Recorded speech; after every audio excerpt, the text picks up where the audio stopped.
When my daughter told me she was removing me from my late husband's will, I collapsed into the lawyer's leather chair, unable to breathe. 1 week later, I was standing in an auction room watching strangers bid on my family home. That's when I realized life isn't a marathon, it's a game of poker, and I was finally ready to reveal my hand. If you're watching this, hit subscribe and tell me where you're from. Because trust me, this story twists more than a tornado in Texas.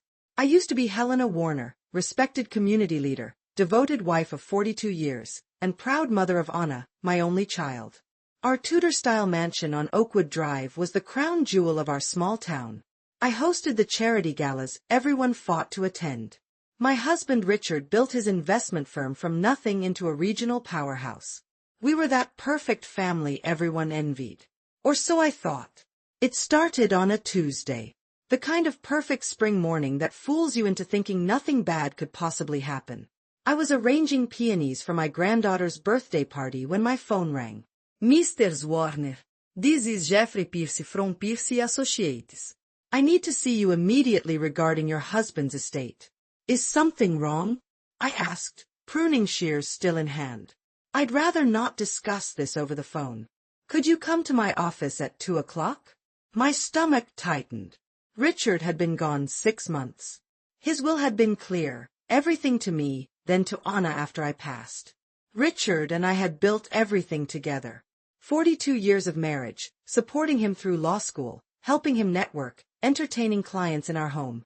The business might have had his name, but it carried my fingerprints everywhere. I arrived at the sleek downtown office building 15 minutes early. The receptionist's smile seemed strained as she led me to the conference room. Mr. Warner, thank you for coming. Jeffrey's tone was formal, nothing like the man who joined us for Thanksgiving dinner just months ago. Then I saw her.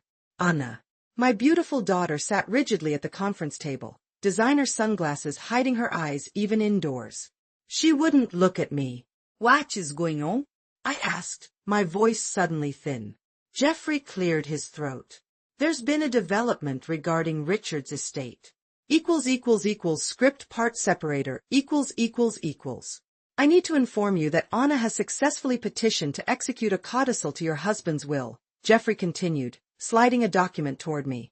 Richard signed this amendment 3 days before his passing. My hands trembled as I picked up the paper. The legal jargon swam before my eyes, but certain phrases stood out in terrible clarity. Revoke previous provisions, direct transfer of all assets to my daughter, Anna Warner. This can't be right, I whispered. Richard would never. It's his signature, Mother, Anna finally spoke, removing her sunglasses. Her eyes were dry. Not sad. Not apologetic. Just cold. Dad wanted to make sure his legacy was properly managed. Properly managed? I felt like I'd been slapped. What does that mean?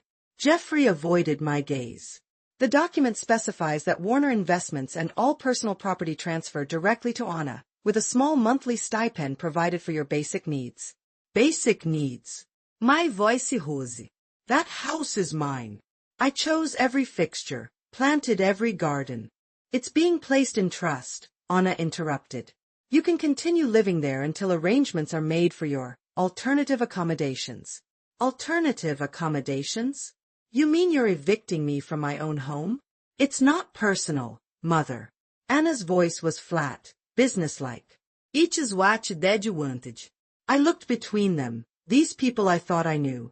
This is insane. Richard would never do this to me. I'm afraid the codicil is legally binding, Jeffrey said. The bank accounts have already been frozen pending the transfer. Your credit cards will be deactivated by end of day. You're cutting me off. Today. The room started spinning. You'll receive your first stipend payment on the 1st of the month, Anna said, checking her watch. That's in 9 days. I suggest you budget carefully. Why? I could barely form words. Anna, why would you do this? She gathered her purse and stood. The moving company will arrive Monday. They'll help you pack your personal effects. You have until then to decide what's truly yours. As she reached the door, she paused. Oh, and Mother. The country club membership was in Dad's name. I've already called to have your access revoked. The door click shut behind her, Leave me alone with Jeffrey and the ruins of my life. Script part separator equals. I sat in my car in the law office parking lot for nearly an hour, unable to drive, barely able to breathe. The shock had turned my limbs to lead. When I finally managed to start the engine, I drove home on autopilot, my mind replaying every moment of the ambush meeting. My phone rang 6 times that evening, friends calling about the charity auction I was supposed to chair. I let them all go to voicemail. How could I explain that in a single afternoon, I'd gone from Helena Warner, respected community pillar, to Helena Warner, soon-to-be homeless widow living on a stipend? I wandered through my house, no, not mine anymore, touching the wallpaper I'd selected, the antique sideboard we'd found in Charleston, the family photos chronicling decades of supposed happiness. Had it all been a lie? Had Richard been planning this betrayal while kissing me goodnight? Sleep never came. By dawn, shock had hardened into something else, a cold, clear anger that pushed aside the confusion. I needed answers, and I needed them before the movers arrived on Monday. I called my oldest friend Margaret, the only person I could bear to tell. She did what? Margaret's voice rose in disbelief. Anna's always been ambitious, but this is... Elena, there's something wrong here. Richard would never have done this, I said, finally voicing the certainty that had solidified overnight. He wasn't perfect, but he wouldn't have left me with nothing. Not after everything we built together. When did you last see this codicil? Before yesterday? Never. I never knew it existed. Margaret was silent for a moment. Do you remember Caroline Winters? From the library board? What about her? Her husband pulled something similar. The signature on the amendment looked perfect, but turned out to be forged. Her stepson had copied it from other documents. Achou ran from me. You think Anna forged Richard's signature? I think you need a lawyer of your own. Immediately. And not from Pierce and Associates. I ended the call with a promise to meet Margaret for lunch. Then I did something I should have done immediately. I checked my wallet. As Anna had promised, my credit cards had been deactivated. My ATM card was refused when I tried to withdraw cash. I had exactly $167 in my purse and nowhere to go. Standing in front of the ATM, watching transaction denied flash on the screen, something inside me shifted. This wasn't just about money. This was about erasing me, my contributions, my history, my very existence in my own life. Script part separator equals. I needed to work quickly. If Anna thought I would fade away quietly, accepting the meager handouts while she liquidated my life, she was about to learn who her mother really was. First, I called every bank where Richard and I had accounts. All confirmed the same story, accounts frozen, pending transfer to the estate executor. Anna had moved fast, efficiently cutting off my access to everything. Excuse me, Mrs. Warner? The bank manager lowered his voice. I'm not supposed to tell you this, but there were some unusual transactions in the weeks before Mr. Warner's death. What kind of transactions? Large transfers to offshore accounts. Not through proper channels. If I were you, I'd look into that. My hands trembled as I wrote down the dates. Richard had been sick for months before he died, bedridden the final weeks. Who had been making these transfers? At home, I went straight to Richard's study. Anna had changed the locks on the filing cabinets, but she didn't know about the loose floorboard under the Persian rug, Richard's old-fashioned secure storage for important documents. The hidden compartment contained exactly what I needed, a thumb drive, our original will, and a handwritten letter dated just 2 days before Richard died. My dearest Helena, it began in Richard's shaky handwriting. If you're reading this, something has gone terribly wrong. I've discovered discrepancies in the company accounts. Millions missing. I suspect Jeffrey and possibly others. Trust no one from the firm. The evidence is on this drive. All my love, Richard. My heart pounded as I plugged in the drive. Financial records, emails, transaction logs, all documenting systematic fraud within Warner Investments. And among the emails was correspondence between Jeffrey Pierce and my daughter dating back 3 years. They weren't just business messages. They were intimate. Anna and Jeffrey had been having an affair, while planning to steal everything from under me. The doorbell rang, startling me. Through the peephole, I saw two men in suits I didn't recognize. Mrs. Warner? We're from Warner Investment Security. Ms. Anna Warner sent us to collect some sensitive documents. I slipped the thumb drive into my bra and the letter into my pocket. Game on. Script part separator ===. I ignored the doorbell. These security men weren't getting anything from me. After 20 minutes of knocking, they left a business card with a handwritten note. Call immediately to avoid legal complications. Legal complications. I almost laughed. They had no idea what complications I was about to create. I spent the night making copies of everything on the thumb drive. By morning, I had a clear picture of what had happened. Jeffrey and Anna had been systematically draining company accounts for years. When Richard discovered the fraud, they needed to act quickly. The codicil, clearly forged, was their solution.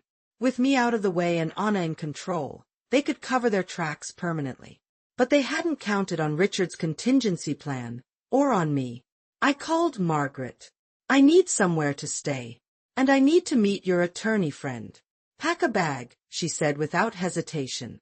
You're staying with me until this is sorted. Within hours, I was sitting in the office of Claudia Hernandez, a razor-sharp attorney who specialized in estate fraud. Based on these documents, Claudia said, flipping through my evidence, we have grounds to contest the codicil and freeze all assets pending investigation. But we need to move fast. How fast? The probate auction is scheduled for Friday. Once those assets are sold, recovering them becomes nearly impossible. 3 days. I had 3 days to stop my daughter and her lover from selling my life to the highest bidder. There's something else, Claudia said, her expression grave. These offshore transfers, they're not just fraud. This looks like money laundering. Your husband's company may have been involved in something far worse than embezzlement. The floor seemed to drop beneath me. Richard wouldn't have been part of anything illegal. Maybe not knowingly, Claudia said gently. But someone was using Warner Investments to clean very dirty money. And when your husband discovered it, he became a liability. I stared at her, the implication hanging in the air between us. Are you suggesting that Richard's heart attack might not have been natural? Claudia closed her folder. I'm suggesting we need to be extremely careful about who knows you're investigating this. Starting right now. Script part separator ===. I left Claudia's office with my head spinning. Richard's death might not have been natural. The thought lodged in my chest like a shard of ice.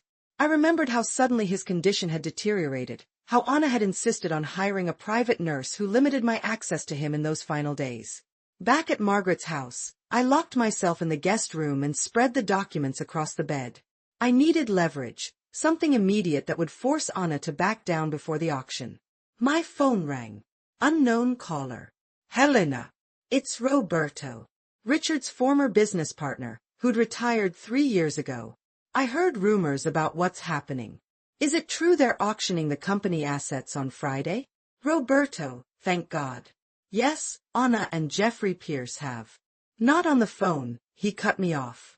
Meet me at the old boathouse in an hour. Come alone. The boathouse at Lakeside Park had been Richard and Roberto's weekend retreat for decades. As I drove there, rain began to fall, turning the afternoon gloomy. Perfect weather for clandestine meetings about betrayal and possible murder. Roberto was already there, pacing anxiously. He'd aged since I'd last seen him, his once robust frame now stooped. I've been trying to reach you, he said, skipping any greeting.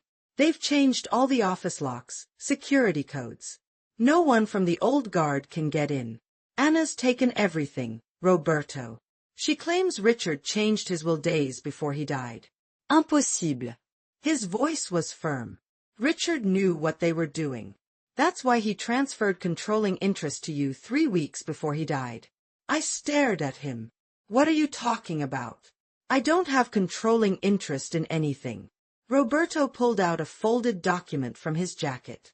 This says otherwise. Richard made you majority shareholder of the holding company that owns Warner Investments. Anna doesn't know about this corporation. Neither does Jeffrey. Script part separator ===. My hands trembled as I took the document. Halcyon Holdings, I read. I've never heard of this. That was the point, Roberto said, glancing nervously at the boathouse windows. Richard set it up as a safety net after he started noticing discrepancies. He transferred the intellectual property, client lists, and controlling interest in Warner Investments into the shell company 3 weeks before he died. On paper, you've owned 51% of everything since then. I felt dizzy. But the codicil is meaningless, Roberto finished. It can only transfer what Richard still legally owned at time of death. The most valuable assets were already yours. Then why didn't Richard tell me? Roberto's expression darkened. He tried. The night before he declined rapidly. He asked me to get specific documents to you if anything happened to him. But by morning, the private nurse Anna hired wouldn't let anyone in. When I came back that evening, he was gone. A chill ran through me that had nothing to do with the rain outside. You think they? I think Richard was about to expose them, and suddenly he was dead, Roberto said flatly. And I think you need to be very careful, Helena. We need to call the police, I said. Roberto shook his head. Not yet. Jeffrey has half the local force in his pocket. We need federal authorities, but first we need more concrete evidence. He hesitated. There's something else you should know. The offshore accounts. They've been linked to a Russian oligarch under investigation for money laundering. My heart raced. Anna and Jeffrey were laundering money for Russians? I don't think they knew who their client was. But when Richard found out, Roberto trailed off. He became a liability, I whispered, echoing Claudia's words. Script part separator, A Kardrov Slovli peste deboatou-se, e adliga scutin fruderren. Roberto tensed. We should go. Separately. He handed me a business card. This is my attorney in Chicago. He has copies of everything. If anything happens to me. Don't say that. If anything happens, he continued firmly, he'll contact federal authorities. I clutched the Halcyon Holdings document. What do we do now?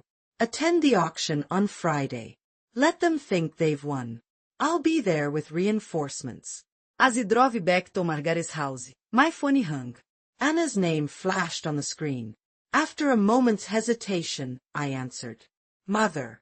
Her voice was clipped. The movers reported you weren't home today. I had errands. With the company's financial documents. Our security team noticed things missing from Dad's office. My pulse quickened. Those files belong to me, Anna. No, they don't. Her tone hardened. Listen carefully. Return everything you took, or I'll have you charged with theft. You have until tomorrow morning. Or what? Or instead of a comfortable retirement condo, you'll be in a jail cell. Don't test me on this. The line went dead. My own daughter was threatening to have me arrested. Back at Margaret's, I found Claudia waiting with news of her own. I filed emergency motions to halt the auction, she said, but Judge Caldwell is presiding. Pierce's golfing buddy, I said grimly. Exactly. We need more than paperwork. We need irrefutable proof of fraud that even Caldwell can't ignore. I showed her the Halcyon Holdings document. Her eyes widened. This changes everything. If we can verify this. We can, I said. Roberto's attorney has the original filing. Claudia was already dialing. We have less than 48 hours to build an ironclad case. They won't see us coming. What she didn't know was that someone else was coming too. Someone who had been watching the boathouse and had followed me back to Margaret's house. Script part separator, That night, I couldn't sleep. Every creak in Margaret's house made me start. Around 3 a.m., headlights swept across the guest room ceiling as a car cruised slowly past. Just a neighbor returning late, I told myself. But I didn't believe it.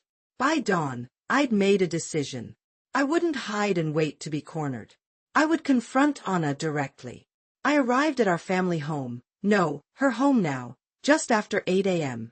The security system accepted my code, a small victory. Inside, I found the place transformed. Moving boxes everywhere, paintings off the walls, furniture draped in plastic. Anna was in Richard's study, supervising two men removing his antique desk. Mother! Her surprise quickly hardened into anger. You shouldn't be here. I dismissed the movers with a wave. When we were alone, I closed the door. I know everything, I said quietly. The affair with Jeffrey. The embezzlement. The offshore accounts. She laughed, though her eyes darted nervously to the desk drawer. What ridiculous story has Margaret been spinning for you? Richard knew what you were doing, I continued. He left evidence. And he made sure you couldn't take everything. That caught her. What are you talking about? Halcyon Holdings.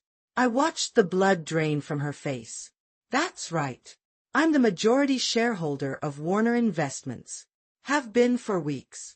You're lying, she whispered, but uncertainty crept into her voice. The auction on Friday? It's illegal.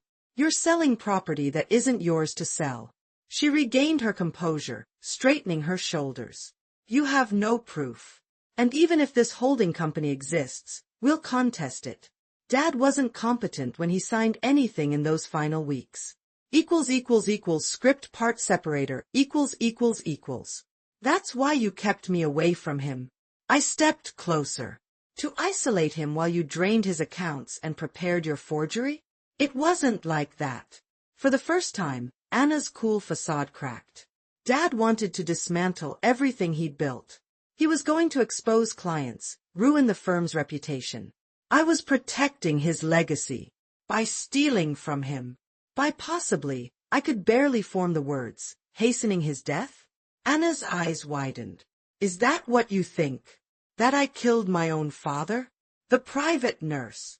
The sudden decline. The convenient timing. You've lost your mind. She reached for the phone. I'm calling security. I pulled out my cell phone. Before you do, you should know I forwarded Richard's evidence to the FBI's Financial Crimes Division. They're particularly interested in the Russian connections. Her hand froze midair. What do you want? Stop the auction. Return my access to the accounts.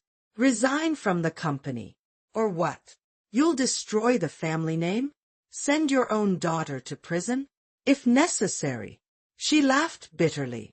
You always were ruthless behind that perfect society wife facade. Dad never saw it, but I did. Her words stung, but I held my ground. You have until tomorrow to decide. The auction proceeds, or the evidence goes public. As I turned to leave, Anna called after me. You should know, Jeffrey has friends in very dangerous places. People who won't let their operations be exposed. If you pursue this, accidents happen. The threat hung in the air between us. They already happened to Richard, I replied. I'm not afraid of becoming the next one. Script part separator ===. I left Anna standing there, her threat echoing in my ears. Outside, the spring sunshine felt mockingly cheerful as I hurried to my car. I'd barely closed the door when my phone rang. Claudia. Helena, we have a problem. Judge Caldwell denied our emergency motion. My stomach dropped. So the auction proceeds. Yes, but that's not all. There's a warrant for your arrest, alleged theft of company property. I gripped the steering wheel. Ana works fast. Get to my office now. We need to regroup. As I pulled away, I noticed a black SUV idling across the street. It followed me for 6 blocks before turning off. Coincidence or surveillance? I couldn't be sure anymore. At Claudia's office, Roberto was waiting with a balding man in an immaculate suit. Helena, this is Agent Dvorak, FBI Financial Crimes. The agent nodded curtly. Mrs. Warner, your husband was helping us build a case against a money laundering operation when he died. My heart nearly stopped. Richard was working with the FBI for 3 months. He discovered certain clients were using Warner Investments to clean funds from illegal weapons sales. Did Anna know? Agent Dvorak's expression darkened. We believe Mr. Pierce discovered the investigation and alerted their clients. That's when things escalated. You think they killed Richard to stop him. We can't prove it yet. But we have enough to move on the financial crimes if you're willing to wear a wire to the auction tomorrow. Fear gripped me. They've already threatened me. This is our best chance to catch them all, Pierce, Anna, and their overseas connections. They'll be desperate tomorrow when they realize you can block the sales. Roberto Plácida rende mais shoulder. You don't have to do this. I thought of Richard, alone in his final hours, fighting to expose the truth. Yes, I said firmly. I do. Script part separator equals. The next morning, I barely recognized myself in the mirror. The FBI technician had fitted me with a nearly invisible wire, concealed beneath a modest navy dress I'd never normally wear. Remember, Agent Dvorak had instructed, we need clear admissions. Get them talking about the offshore accounts, the codicil, anything related to Richard's death. At the courthouse, the auction was set up in the main hall. Potential buyers milled about, examining catalogs listing Warner Investments assets, our home, even my jewelry collection. The vultures had gathered, eager to pick at the carcass of my life. Anna spotted me immediately. Her eyes narrowed as she crossed the room. What are you doing here? She hissed, gripping my elbow. I removed her hand calmly. I'm still your mother. I have every right to watch you dismantle my life. Jeffrey appeared at her side, his practiced smile faltering when he saw me. Helena, this is a private event. Actually, I replied loudly enough for nearby bidders to hear, I'm concerned about the legitimacy of today's proceedings, given that the primary assets being auctioned aren't legally available for sale. Whispers rippled through the crowd. Jeffrey's face flushed as he pulled me aside. What game are you playing? He snarled. No game. Just fact. Halcyon Holdings owns Warner Investments. And I control Halcyon. Anna's composure cracked. Mother, you need to leave before. Before what? I challenged. Before I tell everyone how you and Jeffrey laundered money for arms dealers? Or before I mention how convenient Richard's death was for your plans? Jeffrey's hand closed around my wrist, painfully tight. You have no idea who you're dealing with, he whispered. The people behind those accounts will eliminate anyone who threatens their operation, including grieving widows. Script part separator equals. I felt a chill run through me, but held my ground. Are you threatening me, Jeffrey? Or confessing to something? His grip tightened. I'm warning you. For your own good. Let go of my wife. The commanding voice came from behind us. Roberto stood there, flanked by Agent Dvorak and 2 other FBI agents, their badges now visible. Jeffrey released me, his face draining of color. What is this? Federal agents. Dvorak announced loudly. Everyone remain calm. The auction room erupted in murmurs as bidders backed away. Anna's eyes darted between the exits, calculating. Jeffrey Pierce, Anna Warner, you're under investigation for wire fraud, money laundering, and conspiracy, Dvorak continued. We have evidence of offshore accounts linked to sanctioned Russian nationals. This is absurd, Anna protested, but her voice trembled. My mother is confused, vindictive. Actually, I interrupted, opening my purse to retrieve the documents, I'm quite clear-headed. And these bank records showing transfers made while Richard was incapacitated speak for themselves. Jeffrey lunged toward me, but an agent intercepted him. Those are private company records. Obtained legally by the majority shareholder, Roberto said, stepping forward with the Halcyon Holdings paperwork, which has been Helena for the past 3 months.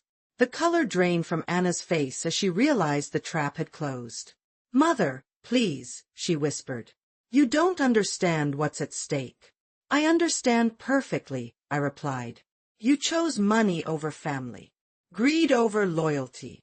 As the agents led Jeffrey away in handcuffs, Anna's composure finally shattered completely. He said no one would get hurt. She cried. Dad was going to ruin everything we built. By built, you mean the money laundering operation?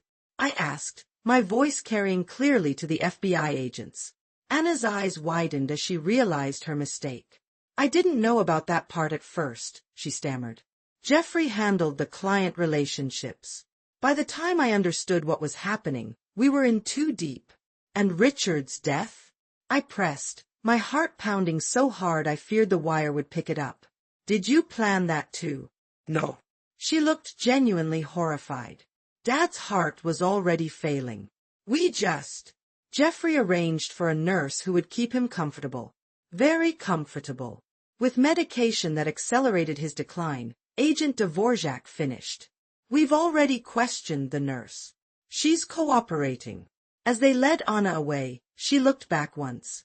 I'm sorry, Mom. I really thought I was protecting our future. 3 months later, I sat in another courtroom for the sentencing.